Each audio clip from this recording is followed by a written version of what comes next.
పరిశుద్ధమైన మా తండ్రి, అద్వితీయ సత్యదేవ యేసుక్రీస్తు ప్రభువుని ఘనమైన నామమును బట్టి వందనములు స్తోత్రములు చెల్లిస్తూ ఉంటున్నాము.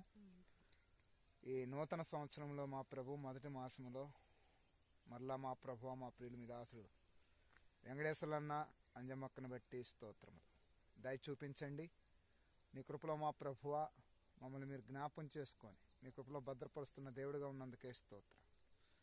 వారి యొక్క కష్టమును వారి యొక్క ప్రయాసమును చూచి మీరు ఇచ్చిన వాతావరణ వినికిడిలో ఎండ వాన మరి మా ప్రభు చలి ఈ భూమిని బట్టి వారికి ఇచ్చినటువంటి మా ప్రభు కష్టములో సిద్ధపరిచిన పంటకై స్తోత్రములు. నాయన మా ప్రభువా దయ చూపించండి.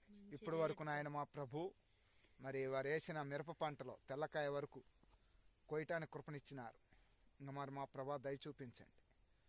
ఆ దిగుబడిని బట్టి మా ప్రభువా వారు మేలు పొందినట్లుగా సహాయం చేయండి. ఇంకా ఎర్రకాయ కూడా కొయ్యాలి. రాను దినాల్లో ఆ దిగుబడి కొరకు కూడా ప్రార్థిస్తుండగా సహాయం చేయండి. దేవునికరంగా ఉంచుతున్నామని ప్రార్థన చేస్తూ ఉంటున్నాం. మేలుకై సిద్ధపరుస్తున్నామని ప్రార్థన చేస్తూ ఉంటున్నాం. ఈ విధంగా మా ప్రభువా నీ నామం పేరిట మేము ప్రార్థించటానికి మీరు ఇచ్చిన సమయ అనుకూలతను బట్టి స్తోత్రాలు. దీనిలో మా ప్రభువా ప్రథమ స్థానముగా నాయన నీ నామానికి భయంకరంగా తాను సమర్పించుకున్నట్లుగా కూడా సిద్ధపరిచి ఆ విధంగా నాయన వారు అనేక మేలు ఆశీర్వాదాలు పొందినట్లుగా సహాయం చేయండి.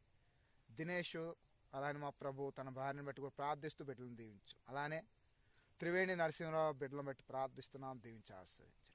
తిరిగి మా ప్రభువ రేపటి దినం జరిగే స్తుతి కూడిక విషయంలో కూడా దయ చూపించండి. ఆ యొక్క మా ప్రభు వారి చేలు వేసిన యొక్క మా ప్రభు స్వర్గ విషయంలో కూడా సిద్ధపరుస్తుండగా సహాయం చేయండి. దీవించి ఆశీర్వదిస్తున్నామని నీ శిలువ నిబంధన రక్త ప్రోక్షణ కోరుతూ యేసుక్రీస్తు నామం పెట్ట స్తుతులు చెల్లించి ప్రార్థించి అడిగి పెడుకుంటున్నాం తండ్రి. ఆమేన్. Praise the lord.